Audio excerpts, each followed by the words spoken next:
বিদায় হজের ভাষণ। আমরা অনেকেই এই ভাষণটা সম্পর্কে জানি না। আমরা অনেক ভাষণ নিয়ে এখন গর্ব করি। নবী করিম সাল্লাল্লাহু আলাইহি ওয়াসাল্লামের এই যে সর্বশ্রেষ্ঠ ভাষণ, এটা কতজন জানেন? বিদায় হজের ভাষণ কতজন জানেন? বিদায় হজের ভাষণে নবী সাল্লাল্লাহু আলাইহি ওয়াসাল্লাম কি বলেছিলেন উম্মতকে? আমরা একটু আপনাদেরকে শোনাবো, শুনিয়ে ইনশাআল্লাহ লেকচারটা শেষ করব। নবী করিম সাল্লাল্লাহু আলাইহি ওয়াসাল্লাম আজকের এই দিনে 31টা বিষয়ে উম্মতকে নির্দেশ দিয়েছেন। 31টা বিষয়, সবগুলো বলার সময় পাওয়া যাবে না, আমি কয়েকটা কথা বলছি। খুব ভালো হতো যদি আমি অ্যারাবিকটা বলার পরে বাংলাটা বলার সময় পেতাম। আমার হাতে 5 মিনিট সময় আছে এখন, কারণ অ্যারাবিকটার যে ভাব গাম্ভীর্যটা বাংলা আসলে আসবে না। তারপরে আমি চেষ্টা করছি।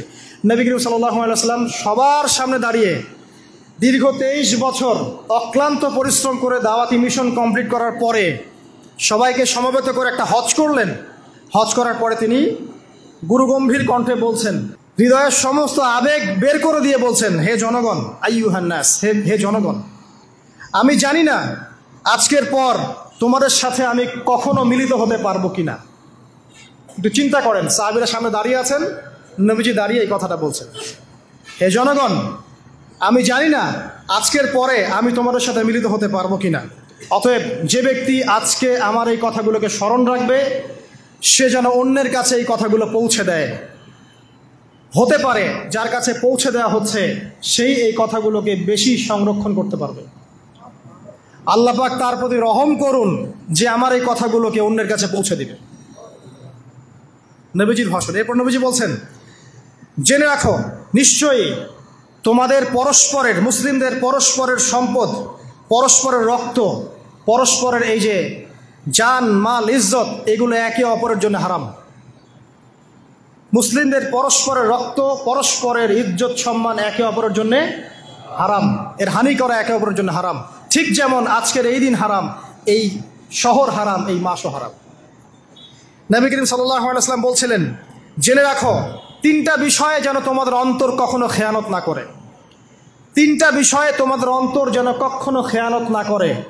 1, তোমরা যে কাজটাই করবা শুধু আল্লাহ পাকের সন্তুষ্টির জন্য করবে। তোমরা যে কাজই করবে শুধু আল্লাহর সন্তুষ্টির জন্য করবে। তোমাদের শাসক বর্গের কল্যাণ কামনা করবে। তোমাদের শাসক বর্গের কল্যাণ কামনা করবে। 3 নাম্বার, মুসলিমদের জামাতকে আঁকড়ে ধরে রাখবে। মুসলিমদের ইউনাইটেড কমিউনিটিকে আঁকড়ে ধরে থাকবে। এই 3টা বিষয় পালনের ক্ষেত্রে তোমাদের অন্তর যেন খেয়ানত না করে। এদিন সূর্য ঢলে যাওয়ার পরে নবী সাল্লাল্লাহু আলাইহি ওয়াসাল্লাম আরও বললেন, শুনে রাখো হে মানব জাতি, এটা ভালো করে শোনেন, শুনে রাখো হে মানব জাতি, নিশ্চয়ই আমি মুহাম্মদ সাল্লাল্লাহু আলাইহি ওয়াসাল্লাম জাহেলি যুগের যত কুপ্রথা আছে সমস্ত কুপ্রথাকে আমার পায়ের তলে পিষ্ট করে গেলাম। জাহেলি যুগে কি ছিল ভাই?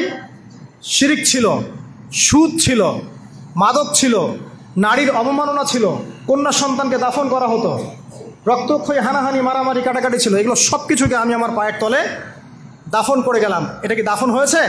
তিনি বলছেন, নিশ্চয়ই আমি জাহেলি যুগের সুদকে আমার পায়ে তলে পিষ্ট করে যাচ্ছি। সর্বপ্রথম যার সুদ আমি পিষ্ট করছি তিনি হচ্ছেন আব্বাস ইবনে আব্দুল মুত্তালিব, আমার চাচার সুদ। নিজের পরিবার থেকে দৃষ্টান্ত স্থাপন করলেন। তিনি আরও বললেন, হে উপস্থিত জনগণ, তোমরা মেয়েদের ব্যাপারে সতর্ক থাকবে এবং তোমাদের স্ত্রীদের ব্যাপারে সতর্ক থাকবে, তাদের হকের ব্যাপারে সতর্ক থাকবে, কেননা তোমরা তাদেরকে আল্লাহর কালিমার মাধ্যমে হালাল করে নিয়েছো। অতএব তাদের ব্যাপারে তোমরা সতর্ক থাকবে। তোমাদের উপর তাদের হক হচ্ছে তোমরা যা খাবে, যা পরবে, তাদেরকেও তাই খাওয়াবে, তাই পরাবে। আর তাদের উপর তোমাদের হক হচ্ছে যে তারা তোমাদের বিছানায় এমন কাউকে আসতে দিবে না যাদেরকে তোমরা অপছন্দ করো। নবী করিম সাল্লাল্লাহু আলাইহি ওয়াসাল্লাম আরও বলছেন, এই দিন আইয়ুহান নাস, মানব জাতি, তারাকতু ফিকুম আমরাইন, জেনে রাখো আমি তোমাদের সামনে মাত্র 2টো বস্তু ছেড়ে গেলাম। কয়টা বস্তু? লাম তাদিল্লু মা তামাসসাকতুম বিহিমা, তোমরা কোনোদিন পথভ্রষ্ট হবে না যতদিন এই 2টা বস্তুকে আঁকড়ে ধরে থাকবে। কিতাব আল্লাহ, আল্লাহর কিতাব, ওয়া সুন্নতি নবীহি, এবং তার নবীর সুন্নাহ। তিনি আরও বললেন, আল মুসলিম, জেনে রাখো প্রকৃত মুসলিম সে ব্যক্তি, মান সালিমাল মুসলিমুনা মিন লিসানিহি ওয়া ইয়াদিহি, যে ব্যক্তির হাত এবং জবান থেকে অন্য মুসলিম নিরাপদ থাকে সেই ব্যক্তি হচ্ছে প্রকৃত মুসলিম। আল মুহাজির, আর প্রকৃত মুহাজির সে ব্যক্তি, মান হাজারা, মা নাহাল্লাহু আন, আল্লাহ পাক যা নিষেধ করেছেন সেখান থেকে যে দূরে থাকে সেই ব্যক্তি প্রকৃত মুহাজির, মানে হিজরতকারী। তিনি আরও বললেন, মনে রেখো আমি তোমাদের সবার আগে হাউজে কাউসারে চলে যাব, সুবহানাল্লাহ, এবং সেখানে আমি তোমাদের জন্য অপেক্ষা করতে থাকবো। অতএব শোনেন, অতএব তোমরা আমার চেহারাকে কালিমালিপ্ত করো না, মানে আমার চেহারায় কালিমালিপ্ত করো না, আমার নাম নষ্ট করে দিও না। আমি তোমাদের সংখ্যাধিক্য দেখে আল্লাহর কাছে গর্ব করব, আমাকে তোমরা অপমানিত করো না। আজকে কি আমরা তার দায়িত্ব পালন করে উম্মাহ হতে পেরেছি? নবীজি বলেছেন, তা আমার চেহারাকে কালিমালিপ্ত করো না, সুবহানাল্লাহ। তিনি বলছেন, ওই সময় কিছু মানুষ থেকে আমি মুক্ত হয়ে যাব, আর কিছু মানুষ আমার থেকে মুক্ত হয়ে যাবে। বলা হলো, কারা ইয়া রাসূলুল্লাহ? তিনি বলছেন, আল্লাহ পাককে আমি বলবো, ইন্নাহুম মিন্নি, হে আল্লাহ এরা আমার উম্মাহ, এরা আমার উম্মত, আমার সাহাবী। আল্লাহ পাক বলবেন, ইন্নাকা লা তাদরি মা আহদাসা বা'দাক, তুমি জানো না হে নবী, তোমার মৃত্যুর পর এই মানুষগুলো, পরবর্তী মানুষগুলো তোমার দিনের মধ্যে কত বেদাত সংযোজন করেছিল। তিনি আরও বলেছিলেন, হে জনগণ জেনে রাখো, প্রত্যেক পরিবারের জন্যে প্রতি বছর একটা করে পশু জবাই করার বিধান, প্রত্যেক পরিবারের জন্যে, সামর্থ্যবান পরিবারের জন্য প্রত্যেক বছর একটা করে পশু জবাই করার বিধান রয়েছে। তিনি আরও বললেন, মনে রাখো একজনের অপরাধের শাস্তি আর একজন কখনো পাবে না, আর বাবার দোষে ছেলে কখনো দুষ্ট হবে না, ছেলের দোষে বাবাও কখনো অপরাধী হবে না। তিনি আরও বললেন, জেনে রাখো হে মানব জাতি, নিশ্চয়ই শয়তান এই বিষয় থেকে নিরাশ হয়ে গেছে যে তোমরা শয়তানের ইবাদত করবে। শয়তান নিরাশ হয়ে গেছে, কিন্তু শয়তান নিরাশ হয়নি একটা বিষয় থেকে, যে তোমরা একে অপরে হানাহানি, কাটাকাটি, ফিতনা, ফাসাদে ব্যস্ত থাকবে, যেমনটা এখন আমরা করছি। আমরা কিন্তু সরাসরি কখনো শয়তানের ইবাদত করছি, কিন্তু মুসলিমরা এখন পরস্পরে হানাহানি, কাটাকাটি, ফাসাদে লিপ্ত আছে। তিনি আরও বললেন যে একজন মুসলিমের জন্য হালাল নয় অন্য মুসলিমের সম্পদ আত্মসাৎ করা, যতক্ষণ না সে স্বেচ্ছায় খুশি মনে তোমাকে সম্পদ প্রদান করে। অতএব তোমরা একে অপরের প্রতি জুলুম করবে না। তিনি আরও বললেন, সাবধান, আমার ইন্তেকালের পরে তোমরা একে অপরের গর্দান উড়িয়ে কাফের হয়ে যেও না। সাবধান, আমার ইন্তেকালের পর তোমরা একে অপরের গর্দান উড়িয়ে কাফের হয়ে যেও না। তিনি আরও বলেছেন, একজন মুসলিম আরেকজন মুসলিমকে গালি দিতে পারে না। যদি একজন মুসলিম আরেকজন মুসলিমকে গালি দেয়, এটা হচ্ছে ফাসিকি, এবং একজন মুসলিম যদি আরেকজন মুসলিমের সাথে যুদ্ধ করে, এটা হবে এক প্রকার কুফরি। তিনি আরও বলেছেন, হে জনগণ জেনে রাখো, আমার পরে কোনো নবী নেই, আর আমার পরে তোমরা ব্যতীত আর কোনো উম্মত নেই। এর চেয়ে স্পষ্ট কথা হতে পারে? আমার পরে কোনো নবী নেই, আর আমার পরে তোমরা ছাড়া কোনো উম্মত নেই। তাহলে আমরা যখন নতুন নতুন নবী বানিয়ে নিচ্ছি, কোনো ক্ষেত্রে বলছি একজন ব্যক্তি ছিলেন, সে নিজে ঈসাও ছিল, সে মাহদিও ছিল, সে নবীও ছিল, নাউযুবিল্লাহ। এবং দিন দিন মানুষ এই খাতায় নাম লেখাচ্ছে, সুবহানাল্লাহ। সর্বশেষ তিনি বললেন যে যদি তোমাদের উপরে, হে মানব জাতি জেনে রাখো, যদি তোমাদের উপরে একটা নাক কাটা কালো কুৎসিত কোনো আমির বা শাসকও চলে আসেন, এবং সে যদি তোমাদেরকে আল্লাহর রাস্তায়, আল্লাহর কিতাব সুন্নাহ অনুযায়ী পরিচালিত করেন, তোমরা অবশ্যই তার আনুগত্য করবে, তার বিরুদ্ধে বিদ্রোহ করবে না, তার আনুগত্য করবে। জেনে রাখো, শেষে তিনি বলেন, জেনে রাখো হে মানব জাতি, আজকে থেকে কুল্লুকুম মিন আদম, তোমরা সবাই আদম সন্তান, ওয়া আদামু মিন তুরাব, আর আদম হচ্ছে মাটির সন্তান।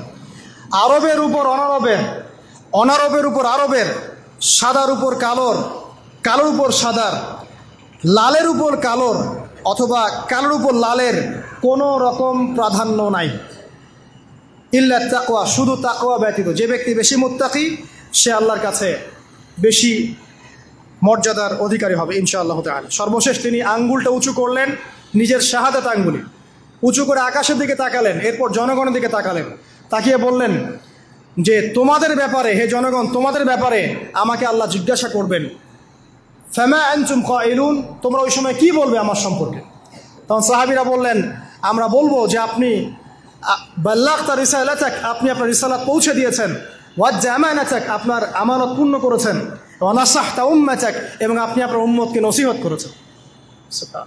এরপরে তিনি আকাশের দিকে তাকিয়ে বললেন, আল্লাহুম্মা ফাশহাদ, হে আল্লাহ আপনি সাক্ষী থাকেন, আল্লাহুম্মা ফাশহাদ, হে আল্লাহ আপনি সাক্ষী থাকেন, আল্লাহুম্মা ফাশহাদ, হে আল্লাহ আপনি সাক্ষী থাকেন যে আমি আমার দায়িত্ব পৌঁছে দিয়েছি। এরপরে নাজিল হলো, আল ইয়াউমা আকমালতু লাকুম দীনাকুম ওয়া আতমামতু আলাইকুম নি'মাতি ওয়া রাদিতু লাকুমুল ইসলাম দীনান।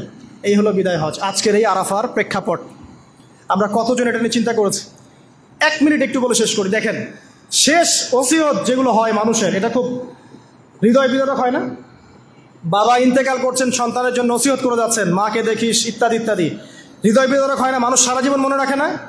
বাট আমরা আমাদের এই ন্যাশন, এই উম্মা, নবী সাল্লাল্লাহু আলাইহি সাল্লাম উম্মা বলে আমরা যারা দাবি করছি, আমাদের মধ্যে বেশিরভাগ মানুষ নবী সাল্লাল্লাহু আলাইহি সাল্লামের শেষ এই নসিহতগুলো ভুলে গেছি আমরা। নসিহতগুলোর মধ্যে সবচেয়ে ইম্পর্ট্যান্ট ছিল শিরক থেকে দূরে থাকা, সুদ থেকে দূরে থাকা, মুসলিম ভেদাভেদ না করা, শাসকের কল্যাণ কামনা করা, বিদ্রোহ না করে শাসককে উত্তম নসিহত করা। এবং আরেকটা হাদিসে তিনি বলেছিলেন 5 ওয়াক্ত সালাত আদায় করবে, সওম পালন করবে, রমজান মাসে সাধ্যমতো সাদাকা করবে, মুসলিমদের জামাত আঁকড়ে ধরবে, ইনশাল্লাহ হাসতে হাসতে জান্নাতে প্রবেশ করবে। আও কামা ক্বালা আলাইহিস সালাম। জাহেলি যুগের সমস্ত প্রথা ছেড়ে দেওয়া ছিল আজকের দিনের মূল মর্ম, আমরা ছাড়তে পারছি না। সুদ ছেড়ে দেওয়া ছিল মূল মর্ম, ছাড়তে পারছি না। শিরক থেকে বের হতে পারছি না। বেদাতীদের ব্যাপারে ধমক দেওয়া হয়েছে, বেদাত ছাড়তে পারছি না। খেয়াল করে দেখেন, মুসলিম হানাহানি কাটাকাটি এখনও ছাড়তে পারছি না। ইভেন ধর্মতাত্ত্বিকভাবেও আমরা বহু দল এবং উপদলে বিভক্ত হয়ে গেছে, কারোর সাথে কারো ঐক্য নাই। সব মিলিয়ে নবী সাল্লাল্লাহু আলাইহি ওয়াসাল্লামের শেষ ওসিয়তগুলো, কিতাব এবং সুন্নাহ আঁকড়ে ধরা, এটা আমরা সবাই আঁকড়ে ধরতে পারছি না।